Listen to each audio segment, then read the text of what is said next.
មានការភ្ញាក់ផ្អើលយ៉ាងខ្លាំងជំវិញព័ត៌មានដែលថា Cristiano Ronaldo ប្រហែលជាអាចនឹងបោះបង់គម្រោងវីឡាដ៏ប្រណិតរបស់លោកនៅតំបន់ Quinta da Marinha ប្រទេសប៉ូទុយហ្គាល់បើទោះបីជាបានចំណាយពេលសាងសង់ជិត4ឆ្នាំនិងប្រាក់អស់ជាង30លានផោនក៏ដោយយោងតាមរបាយការណ៍ថ្មីៗគិតត្រឹមដើមឆ្នាំ2026មូលហេតុនៃការបោះបង់គម្រោងនេះដោយមានការលើកឡើងថា Ronaldo អាចនឹងមិនប្រើប្រាស់វីឡានេះជាផ្ទះសម្រាប់ចូលនិវត្តន៍ដោយការគ្រោងទុកដំបូងឡើយដោយសារបញ្ហាឯកជនភាពនៅតំបន់នោះចាប់ផ្ដើមមានមនុស្សអ៊ូអរខ្លាំងនិងមានការរំខានពីអ្នកជិតខាងក៏ដូចជាអ្នកគាំទ្រដែលតែងតែទៅតាមដានសកម្មភាពសាងសង់ចំពោះការផ្លាស់ប្ដូរផែនការអនាគត Ronaldo និងគ្រួសារហាក់ដូចជាមានភាពស៊ាំនឹងជីវិតនៅអារ៉ាប៊ីសាអូឌីតហើយលោកទើបតែបានចុះកិច្ចសន្យាថ្មីជាមួយក្លឹប Al Nassr រហូតដល់ឆ្នាំ2027ដែលធ្វើឲ្យការត្រឡប់ទៅរស់នៅប៉ូទុយហ្គាល់ជាអចិន្ត្រៃយ៍ត្រូវបានពន្យាពេលរីឯការប្រើប្រាស់សម្រាប់ពិធីមង្គលការវិញបើទោះបីជាមិនរស់នៅទីនោះរាល់ថ្ងៃប៉ុន្តែមានពាក្យចចាមអារាមថាវីឡាដ៏ធំស្កឹមស្កាយនេះនឹងត្រូវប្រើប្រាស់សម្រាប់ព្រឹត្តិការណ៍ពិសេសបំផុតដូចជាតាមព័ត៌មានជាច្រើនបានបង្ហើបថា Ronaldo និង Georgina Rodriguez គ្រោងនឹងរៀបចំពិធីមង្គលការដ៏ធំមួយនៅទីនោះបន្ទាប់ពីបញ្ចប់ការប្រកួត World Cup 2026 វីឡានេះមានផ្ទៃក្រឡាជាង 3000 ម៉ែត្រការ៉េមានអាងហែលទឹកកញ្ចក់លើអាកាសនិងចំណាត់ឡានដែលអាចដាក់បាន30គ្រឿងដែលវាជាទីតាំងដ៏ល្អឥតខ្ចោះសម្រាប់ទទួលភ្ញៀវលំដាប់ពិភពលោកសម្រាប់តម្លៃសរុបរបស់វីឡាមួយនេះអាចកើនឡើងពី10លានផោនដល់ជិត30លានផោនដោយសារការចង់បានភាពឥតខ្ចោះរបស់ Ronaldo ចំណែកឯគ្រឿងលម្អមានផ្ទាំងគំនូរ Louis Vuitton ដែលរចនាឡើងជាពិសេសនិងសម្ភារៈក្នុងផ្ទះធ្វើពីមាសសុទ្ធនិងថ្មម៉ាបអ៊ីតាលីទោះបីជាមានពាក្យថាបោះបង់ប៉ុន្តែវាមិនមែនមានន័យថាទុកចោលឲ្យខូចខាតនោះទេគឺមានន័យថា Ronaldo អាចនឹងប្រើវាជាផ្ទះសម្រាប់លំហែកាយឬកន្លែងសម្រាប់រៀបចំពិធីជប់លៀងធំៗជំនួសឲ្យការស្នាក់នៅអចិន្ត្រៃយ៍វិញនេះគឺជាព័ត៌មានផ្លូវការដ៏រីករាយសម្រាប់អ្នកគាំទ្រកំភ្លើងធំ Arsenal កីឡាសញ្ជាតិអង់គ្លេស Bukayo Saka បានយល់ព្រមលើកិច្ចសន្យារយៈពេលវែងថ្មីមួយដើម្បីបន្តស្នាក់នៅកីឡាដ្ឋាន Emirates Stadium រហូតដល់ឆ្នាំ2031សម្រាប់ព័ត៌មានលម្អិតនៃកិច្ចសន្យាថ្មីគិតចាប់ត្រឹមថ្ងៃទី10ខែមករាឆ្នាំ2026ដែលមានរយៈពេលរហូត5ឆ្នាំដែលបន្តពីកិច្ចសន្យាចាមដែលនឹងផុតកំណត់នៅឆ្នាំ2027ដែលមានន័យថាគេនឹងស្នាក់នៅជាមួយក្លឹបរហូតដល់រដូវក្តីឆ្នាំ2031សម្រាប់ប្រាក់ពលកម្មសាកានឹងក្លាយជាកីឡាករដែលទទួលបានប្រាក់ខែខ្ពស់បំផុតម្នាក់ក្នុងប្រវត្តិសាស្ត្រក្លឹបដោយទទួលបានប្រហែល300,000ផោនក្នុងមួយសប្តាហ៍ដែលកើនឡើងជាងមុនដោយពីមុនបាន200,000ផោនក្នុងមួយសប្តាហ៍សម្រាប់តម្លៃសរុបវិញប្រសិនបូករួមទាំងប្រាក់លើកទឹកចិត្តផ្សេងទៀតគេអាចរកចំណូលលើសពី15លានផោនក្នុងមួយឆ្នាំចំណែកមូលហេតុនៃការពន្យាកិច្ចសន្យាគឺដោយសារតែគាត់ចង់បង្ហាញពីភក្ដីភាពចំពោះក្លឹបទោះបីជាមានការចាប់អារម្មណ៍ពីក្លឹបធំៗនៅអឺរ៉ុបប៉ុន្តែសាកាដែលជាកូនធររបស់សាឡា ហាល់អែនតាំងពីអាយុ7ឆ្នាំតែងតែចង់បន្តអាជីពជាមួយក្លឹបដែលគេស្រឡាញ់និងមានមហិច្ឆតារបស់ក្លឹបចង់ជួយឲ្យ Arsenal នៅតែបន្តឈរនៅលើកំពូលតារាង Premier League ដែលបច្ចុប្បន្នមាន6ពិន្ទុនៅពីលើក្រុម Manchester City និងមានឱកាសខ្ពស់ក្នុងការឈ្នះពានរង្វាន់ League លើកដំបូងក្នុងរយៈពេល22ឆ្នាំចំពោះនាយកកីឡាលោកអង់ត្រីប៉ែតានិងគ្រូបង្វឹក Mikel Arteta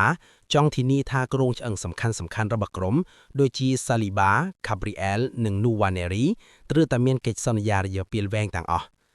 ចំពោះស្ថិតិដ៏អស្ចារ្យរបស់សាកាកន្លងទៅធ្លាប់បង្ហាញខ្លួនឲ្យក្រុមជាង290ប្រកួតសម្រាប់ Arsenal រកបាន77គ្រាប់និងបញ្ជូនបាល់ឲ្យមិត្តរួមក្រុមបាន78ដងដែលក្នុងខែតុលាកន្លងទៅគេបានក្លាយជាកីឡាករក្មេងជាងគេទាំង7ក្នុងប្រវត្តិសាស្ត្រ Premier League ដែលអាចរកបានគ្រាប់បាល់និង assist សរុបបញ្ចូលគ្នាដល់100គ្រាប់សម្រាប់ការប្រកួត FA Cup យំទី3ទល់នឹង Portsmouth នៅថ្ងៃអាទិត្យស្អែកនេះលោក Arteta អាចនឹងឲ្យសាកាសម្រាកបន្ទាប់ពីគេបានលេងយ៉ាងខ្លាំងក្នុងជំនួបស្មើគ្នាជាមួយ Liverpool 0-0 កាលពីថ្ងៃប្រហ័សកន្លងទៅបន្ទាប់ពីការបណ្ដេញលោក Ruben Amorim ចេញពីតំណែងកាលពីថ្ងៃទី5ខែមករាឆ្នាំ2026កន្លងទៅនេះអតីតតារាឆ្នាំរបស់ Manchester United គឺលោក Roy Keane និង Gary Neville បានផ្ដល់មតិផ្ទុយគ្នាជុំវិញការស្វែងរកអ្នកចាត់ការថ្មីលោក Roy Keane អតីតតារាឆ្នាំរបស់ Manchester United ចង់បានលោក Eddie Howe ដែលបច្ចុប្បន្នជាគ្រូបង្វឹករបស់ក្រុម Newcastle ដែលលោកបានបញ្ជាក់យ៉ាងច្បាស់នៅលើកម្មវិធី Sky Sport ថាលោកចង់ឃើញគ្រូបង្វឹកក្រុម Newcastle United រូបនេះមកដឹកនាំនៅ Old Trafford ដែលលោក Roy Keane យល់ថា Manchester United ត្រូវការអ្នកចាត់ការដែលមានភាពស្ងប់ស្ងាត់ calmness លោកបានសរសើរពីបទពិសោធន៍ដឹកនាំជាង800ប្រកួតរបស់ Howe និងជោគជ័យក្នុងការនាំ Newcastle ទៅលេង Champions League និងឈ្នះពាន Carabao Cup ផងដែរឆ្លើយតបពីលោក Eddie Howe បានបដិសេធនៅពាក្យចចាមអារ៉ាមនេះភ្លាមដោយបញ្ជាក់ថាលោកនៅតែមានកិច្ចសន្យា100%ជាមួយ Newcastle និងមានសេចក្តីសុខក្នុងការធ្វើការជាមួយថ្នាក់ដឹកនាំនៅទីនោះផ្ទុយទៅវិញលោក Gary Neville បានដាស់តឿនដល់ថ្នាក់ដឹកនាំ INEOS ឲ្យឈប់ធ្វើការពិសោធន៍ជាមួយគ្រូបង្វឹកដែលមិនទាន់មានប្រវត្តិឈ្នះពានធំៗដែលលោកចង់ឲ្យក្លឹបរងចាំរហូតដល់ចប់រដូវកាលដើម្បីតាមយកអ្នកចាត់ការកម្រិតពិភពលោកដូចជាលោក Thomas Tuchel ឬ Carlo Ancelotti លោកយល់ថាអ្នកចាត់ការថ្មីត្រូវតែជាអ្នកស្គាល់ Premier League ច្បាស់ធ្លាប់ឈ្នះពានរង្វាន់ League ឬ Champions League និងអាចស៊ូទ្រាំនឹងសម្ពាធដ៏ធំនៅ Old Trafford បានយោងតាមរបាយការណ៍ចុងក្រោយបំផុតក្នុងខែមករាឆ្នាំ2026នេះមានភាពមិនច្បាស់លាស់កាន់តែខ្លាំងឡើងជុំវិញអនាគតរបស់ Vinicius Junior នៅក្លឹប Real Madrid បន្ទាប់ពីមានព័ត៌មានថាការចរចាបន្តកិច្ចសន្យាត្រូវបានផ្អាកដោយស្ថានភាពកិច្ចសន្យានិងការចរចានៅពេលនេះហាក់មានភាពស្រវិចស្រពិលដោយកីឡាករ Vinicius បានទៅប្រាប់ថ្នាក់ដឹកនាំ Real Madrid ថា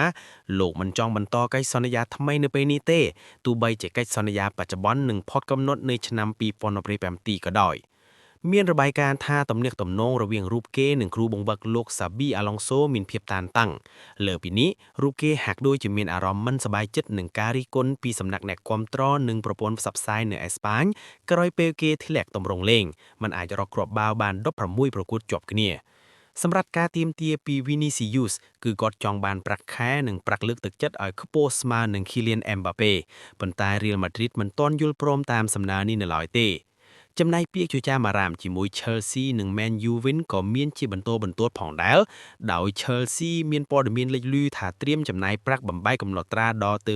135លានផោនដើម្បីនាំយកគេមកកាន់ Premier League ទោះជាយ៉ាងណាក៏ដោយអ្នកជំនាញផ្ទេរកីឡាករ Fabrizio Romano បានបញ្ជាក់ថាព័ត៌មាននេះមិនទាន់ជាការពិតទាំងស្រុងឡើយដែលបិទមិនទាន់មានការចរចាផ្លូវការណាមួយនៅឡើយទេរីឯ Manchester United វិញក៏ត្រូវបានគេរាយការណ៍ថាកំពុងតាមដានស្ថានភាពនេះយ៉ាងដិតដល់ដោយចង់ធ្វើឲ្យ Vinicius ក្លាយជាតារាឆ្នាំថ្មីរបស់ក្លឹបប្រសិនបើមិនមានកិច្ចព្រមព្រៀងថ្មីត្រូវបានធ្វើឡើងមុនព្រឹត្តិការណ៍ World Cup 2026ទេ Real Madrid អាចនឹងបង្ខំចិត្តលុករូបគេចេញនៅរដូវក្តៅខាងមុខដើម្បីជៀសវាងការបាត់បង់គេដោយគ្មានតម្លៃខ្លួននៅពេលកិច្ចសន្យាខិតជិតផុតកំណត់ Vinicius បានបញ្ជាក់ថាប្រសិនបើគេចាកចេញពី Madrid គេចង់ទៅលេងឲ្យក្លឹបលំដាប់កំពូលនៅអឺរ៉ុបតែប៉ុណ្ណោះនិងមិនមានបំណងផ្លាក់ទៅអារ៉ាប៊ីសាអូឌីតនៅពេលនេះឡើយសម្រាប់កិច្ចសន្យាបច្ចុប្បន្នរបស់ Vinicius ផុតកំណត់ខែមិថុនាឆ្នាំ2027ដែលតម្លៃខ្លួនប៉ាន់ស្មានប្រហែល150លានអឺរ៉ូ125លានផោនក្នុងនោះក្លឹបដែលចាប់អារម្មណ៍មានដូចជា Chelsea, Man U និង PSG ជាដើមនេះគឺជាបច្ចុប្បន្នភាពចុងក្រោយបំផុតពីការដកដូរកីឡាករសម្រាប់ថ្ងៃសៅរ៍ទី10ខែមករាឆ្នាំ2026ដែលបង្ហាញពីការផ្ទេរផ្លូវការនិងពាក្យចចាមអារ៉ាមក្តៅៗក្នុងពិភពបាល់ទាត់ការផ្ទេរផ្លូវការដែលបានសម្រេចរួមមាន Anton Semenyo ផ្ទេរពីក្លឹប Bournemouth ទៅ Man City ក្នុងកិច្ចព្រមព្រៀងធំបំផុតប្រចាំសប្តាហ៍បានសម្រេចហើយក្នុងតម្លៃខ្លួន72លានអឺរ៉ូឬ65លានផោនខ្សែប្រយុទ្ធរូបនេះបានចុះហត្ថលេខាជាមួយ Man City ដើម្បីជំនួសកន្លែងកីឡាករដែលមានរបួស Brennan Johnson ផ្ទេរពីក្លឹប Spurs ទៅ Crystal Palace ក្នុងតម្លៃខ្លួនកំណត់ក្លឹប35លានផោនប្រហែល47លានដុល្លារអាមេរិក Kenneth Taylor ផ្ទេរពីក្លឹប Ajax ទៅ Lazio ខ្សែបម្រើរូបនេះបានផ្លាស់ទៅអ៊ីតាលីក្នុងតម្លៃ17លានអឺរ៉ូ Pascal Gross ផ្ទេរពីក្លឹប Dortmund ទៅ Brighton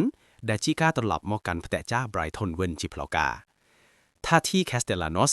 Lazio ទៅ West Ham West Ham បានពង្រឹងតំបន់ប្រយុទ្ធដោយនាំយកខ្សែប្រយុទ្ធរូបនេះមកកាន់ Premier League ក្នុងតម្លៃខ្លួនប្រហែល29លានអឺរ៉ូស្មើនឹងប្រហែល29លានផោនឬបប31លានដុល្លារសម្រាប់ពាក្យចចាមអារ៉ាមនឹងការចរចាដែលកំពុងបន្តរួមមាន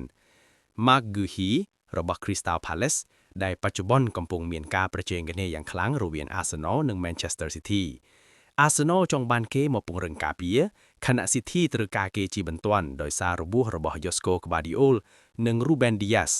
តម្លៃខ្លួនអាចនឹងឡើងដល់40ទៅ50លានផោនទោះគេសន្យាជិតផុតក៏ដោយ Vinicius Junior របស់ Real Madrid ដែល Chelsea ត្រូវបានគេរាយការណ៍ថាត្រៀមខ្លួនចំណាយ150លានអឺរ៉ូដើម្បីទាក់ទាញតារាឆ្នើមរូបនេះបន្ទាប់ពីមានព័ត៌មានថាគេមិនទាន់ចង់បន្តកិច្ចសន្យាថ្មីជាមួយ Real Madrid